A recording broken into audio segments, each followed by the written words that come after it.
এবার আদর্শ যুবক, আদর্শ যুবতী কারা, তাদের বোঝার লক্ষণ কি? বর্তমানে আদর্শ যুবক কারা?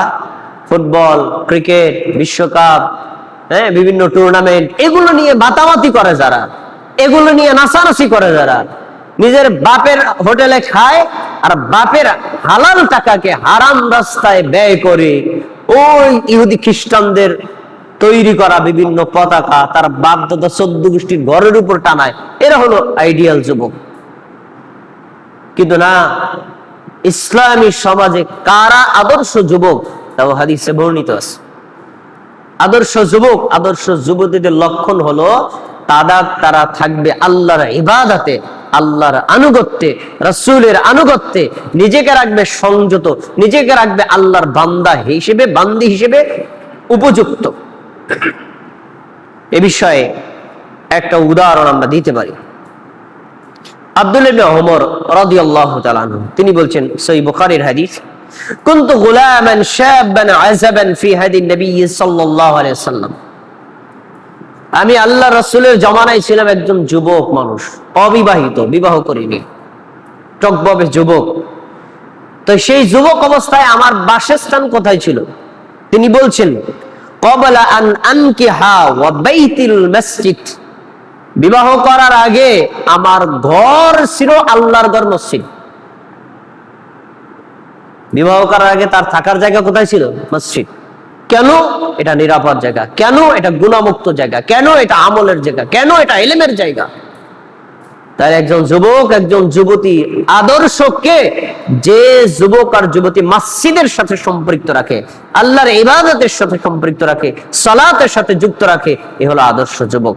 এই যে আব্দুল্লাহ ইবনে ওমর, তার একটা প্রমাণ। এবার দেখেন, যে নারী, যে পুরুষ, যে যুবক, যে যুবতী তার এই অন্তরটাকে মসজিদের সাথে ঝুলন্ত রাখবে, যৌবন বয়সটা, কিশোর বয়সটা আল্লাহর ইবাদতে কাটায় দিবে, কিয়ামতের দিন আল্লাহ রাব্বুল আলামিন কোটি কোটি মানুষের সামনে তাকে এমন এক মর্যাদা দিবেন যা খুব কম সংখ্যক লোককে আল্লাহ দিবেন। সহিহ বুখারী হাদিস নম্বর 660। আবু হুরায়রা রাদিয়াল্লাহু আনহু বলেন, রাসূলুল্লাহ সাল্লাল্লাহু আলাইহি ওয়াসাল্লাম বলেছেন, কিয়ামতের দিন আল্লাহ রাব্বুল আলামিন 7 শ্রেণীর মানুষকে তার নিজের ছায়ায় স্থান দিবেন। আল্লাহর নিজের ছায়া, যেদিন আল্লাহর ছায়া ব্যতীত কোনো ছায়া থাকবে না। কিয়ামতের দিন কোনো ছায়া নাই, শুধু একটাই ছায়া, আল্লাহর ছায়া। তাহলে যেহেতু আল্লাহর ছায়া আছে, আল্লাহর আকার আকৃতিও আছে। আল্লাহ নিরাকার নন, এই হাদিস তার দলিল। রাসূল সাল্লাল্লাহু আলাইহি ওয়াসাল্লাম বলেন, এই 7 শ্রেণীর মানুষ কারা তোমরা শোনো। 1 নম্বর, আল ইমামুল আদিল, ন্যায় বিচারক বাদশা, ন্যায় বিচারক মেম্বার, ন্যায় বিচারক চেয়ারম্যান, ন্যায় বিচারক এমপি, ন্যায় বিচারক মন্ত্রী, ন্যায় বিচারক যে চিফ জাস্টিস, ন্যায় বিচারক যে উকিল, যারা জজ, তারা যদি ন্যায় বিচার করে তাহলে এরা হলো কিয়ামতের দিন আল্লাহর ছায়ায় থাকবে। সুবহানাল্লাহ। 2 নম্বর, এই 7 শ্রেণীর মধ্যে 2 নম্বরে আল্লাহ নবী কাতে গেছেন, ওয়াশাবুন নাশাআ ফি ইবাদাতি রাব্বিহি, ওই যুবক, ওই যুবতী যে তার যৌবনটা আল্লাহর রাস্তায় ব্যয় করেছে, যৌবনে আল্লাহর ইবাদত করেছে, যৌবনে আল্লাহর আনুগত্য করেছে, যৌবনে গুনাহ থেকে নিজেকে হেফাজত করে রেখেছে, যৌবনে জ্ঞান অর্জনের পিছনে ব্যয় করেছে, যৌবনে মানব কল্যাণে সময় ব্যয় করেছে। এই কাজটা করেছে যুবক, করেছে যে যুবতী, আল্লাহ তাআলা তার এই কাজের মান মর্যাদা স্বরূপ পুরস্কার আল্লাহ তার নিজের ছায়ায় স্থান দিয়ে দিবেন। সুবহানাল্লাহ। তাহলে বোঝা যাচ্ছে যৌবন এটা মানুষের জন্য খুব গুরুত্বপূর্ণ একটা নিয়ামত। যে নারী এবং পুরুষ এই সময়টাকে উপযুক্তভাবে ব্যবহার করেছেন, আল্লাহ তাকে সম্মান দিবেন। 3 নম্বর হচ্ছে ওই ব্যক্তি যার অন্তর মসজিদের সাথে ঝুলন্ত থাকে। অন্তর মসজিদের সাথে ঝুলন্ত রাখা যায় না, অন্তর নিজের বুকের মধ্যেই থাকে, এই ঝুলন্ত রাখার অর্থ হলো এক ওয়াক্ত সালাত আদায় করে বের হয়ে যাবে, যাওয়ার সময় নিয়ত করবে পরের ওয়াক্ত আজান শুনলে আবার মসজিদে এসে জামাতে পড়বে। এই টাইপের চিন্তাশীল মানুষ যারা, তাদেরকে আল্লাহ তার নিজের ছায়ে স্থান দিবেন। তাহলে আমরা এখান থেকে যেটা পেলাম, যুবকদের দায়িত্ব আল্লাহ তাআলার পথে ব্যয় করা, যুবকদের দায়িত্ব এই যৌবনটাকে উপযুক্ত আল্লাহর নিয়ামত হিসেবে ব্যবহার করা, কখনো গুনার কাজে, কখনো অন্যায় কাজে, কখনো অপ্রয়োজনীয় অনর্থক কোনো কাজে তারা ব্যয় করবে না। আরো কয়েকজন যুবকের দৃষ্টান্ত হাদিসে উল্লেখ করা আছে। সহিহ বুখারী হাদিস নম্বর 631, মালিক ইবনে হুয়াইরিস রাদিয়াল্লাহু তাআলা আনহু বলেন, আমরা সমবয়স্ক কিছু যুবক আল্লাহর নবীর কাছে এসেছি। 20 রাত 20 দিন আল্লাহর নবীর কাছে অবস্থান করেছি। মসজিদে নববীতে জামাতের সাথে আউয়াল ওয়াক্তে আল্লাহর নবীর পিছনে 5 ওয়াক্ত নামাজ আদায় করেছি 20 দিন। কেন এসেছি? একটাই কারণ, আল্লাহর নবী কি আমল করেন, কিভাবে করেন ওটা জানবো, শিখবো, নিজেরা আমল করব, অথবা মানুষদেরকে জানাবো। তাহলে যুবকদের আর একটা দায়িত্ব পাওয়া গেল, আল্লাহর নবীর ইবাদত সম্পর্কে জ্ঞান অর্জন করা, সেই অনুযায়ী আমল করা, মানুষকে এটা শিক্ষা দেওয়া যুবকদের দায়িত্ব। হাদিস তার প্রমাণ। এবার যুবক বয়স কত গুরুত্বপূর্ণ, রাসূল সাল্লাল্লাহু আলাইহি ওয়াসাল্লাম বলেন, আখিরি জামানায় কানা দাজ্জালের আগমন ঘটবে। বহু মানুষ তাদের ঈমান নষ্ট করবে দাজ্জালের ফিতনায় পতিত হয়ে, কিন্তু একজন মুমিন যুবক দাজ্জালের বিরুদ্ধে কঠোর হয়ে দাঁড়াবে।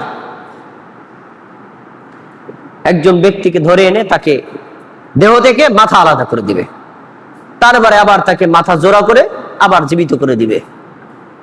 মানুষদেরকে বলবে, দেখো আমি জীবিত, মরা মানুষকে জীবিত করতে পারি, দেখো তোমরা কেন আমাকে আল্লাহ বিশ্বাস করবে না? তখন ওই যাকে জবাই করলো অথবা আবার জীবিত করলো, সে বলবে, আমি এখন নিশ্চিত হয়ে গেছি তুই সেই দাজ্জাল, আমার নবী বলেছেন তুই এইরকম কিছু মিথ্যা কিচ্ছা কাহিনী দেখাবি যা মানুষ বিভ্রান্ত হবে, তুই সে দাজ্জাল, আমি তোকে আল্লাহ বলে স্বীকার করব না, আমার রব হলেন আল্লাহ, আল্লাহ ছাড়া দ্বিতীয় কোনো রব নাই। তাহলে দাজ্জালের মুখের সামনে আল্লাহ বলে কে অস্বীকৃতি জানালো? কে? একজন মুমিন যুবক। এরপরে যৌবন বয়সটা কেন গুরুত্বপূর্ণ? কারণ যৌবন বয়সে এমন কাজ করা যায় যা বৃদ্ধ বয়সে করা যায় না, যৌবন বয়সে এমন কাজ করা যায় যা শিশু বয়সে করা যায় না। কিন্তু মানুষ যৌবন বয়সের মূল্যায়ন না করলে এক সময় আফসোস করে, কোনো লাভ নাই। এই দৃষ্টান্ত হাদিসে এসেছে। সহিহ বুখারীর 4 নম্বর হাদিসটা বড় একটা হাদিস, পড়ে দেখেন। নবী সাল্লাল্লাহু আলাইহি ওয়াসাল্লাম যখন ওহী পেলেন, তখন খাদিজাকে বললেন, খাদিজা আমাকে কম্বল দিয়ে আটকায় ধরো, আমার ভয় লাগতেছে। কি হয়েছে বিবরণ বললেন। তখন খাদিজা রাদিয়াল্লাহু তাআলা আনহা আমাদের নবীকে নিয়ে গেলেন ওরাকা ইবনে নওফেলের কাছে। ওরাকা ইবনে নওফেল খ্রিস্টান ধর্মের একজন বড় আলেম, বৃদ্ধ বয়সে পৌঁছে গেছে, চোখে দেখে না। রাসূলের থেকে বিবরণ শোনার পরে সে বলছে, শোনো, তোমার কাছে যে এসেছে হলো নামুস, মানে জিবরাইল।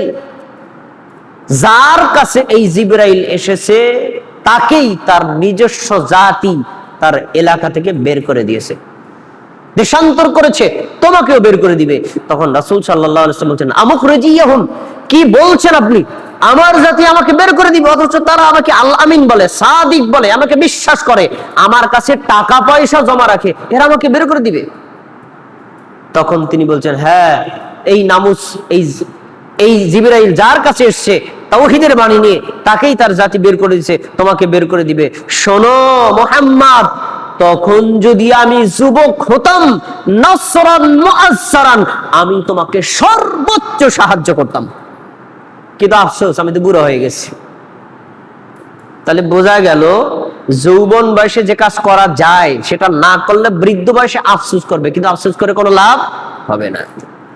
তাই যৌবন বয়সে আল্লাহর ইবাদতে নিমগ্ন থাকতে হবে, জ্ঞান অর্জন করতে হবে, নিজের জীবনটাকে মানে আদর্শভাবে গড়ে তোলার জন্য জ্ঞান অর্জন করা যুবক এবং যুবতীদের বড় কাজ। অনর্থক অপ্রয়োজনীয় কাজে সময় নষ্ট করা যুবকদের কাজ না। এবার আর কয়েকজন ব্যক্তির দৃষ্টান্ত দিচ্ছি। বদরের যুদ্ধ যখন শুরু হয়, আব্দুর রহমান ইবনে আওফ রাদিয়াল্লাহু আনহু বলেন, যুদ্ধ করতে গেলাম, সারিবদ্ধভাবে দাঁড়িয়েছি। আমি দাঁড়াইলাম কাফেরদের বিরুদ্ধে যুদ্ধ করার জন্য। তখন আমি একটু ডানে তাকাইলাম, বামে তাকাইলাম, আমার সাথে আছে কারা? মানে যুদ্ধ করতে গেলে তো শক্তি লাগবে, আমার তো শক্তি আছে। পাশে যদি একজন নওজোয়ান পাওয়া যায়, হ্যাঁ, পাশে যদি কোনো শক্তি, তখন সাহসটা বেশি থাকে, যাক পাইলাম কাছে কাউকে।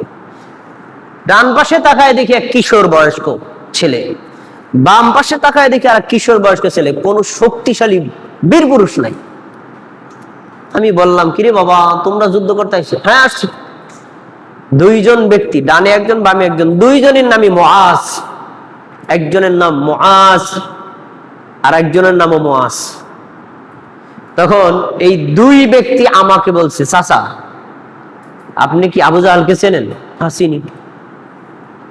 যুদ্ধ শুরু হইলে আবু জাহাল দেখলে আমাদেরকে দেখাই দিবে। কেন? কাজে শুনেছি আবু জাহাল আমার নবী মুহাম্মদ সাল্লাল্লাহু আলাইহি ওয়াসাল্লামকে গালি দেয়। আজকে আমাদের মিশন হলো আবু জাহালকে খতম করা, অন্য কাউকে নয়। আপনি দেখা হলে আমাদেরকে বলবেন। আব্দুর রহমান বলছেন, যখন যুদ্ধ শুরু হয়ে গেল, আমি ঘোড়ার ফাঁকা দিয়ে দেখাচ্ছি, এ যুবকেরা, ওই যে আবু জাহালকে দেখা যাচ্ছে। যুদ্ধ শুরু হয়ে গেছে, তীব্র তরবাল চলছে। এই দুইজন যুবক বাস পাখির মতো আবু জাহেলের উপর ক্ষিপ্তভাবে আক্রমণ করে তাকে ঘোড়া থেকে ফেলে দিয়েছে। আক্রমণ করে তাদেরকে ফেলে দিয়েছে এবং কি তাদেরকে হত্যাও করেছে। দেখেন, এই যুবক দুইজন আল্লাহর নবীর নিরাপত্তার জন্য কাফের মুশরিককে একদম যুদ্ধের ময়দানে কতটা বীরত্ব প্রদর্শন করেছে।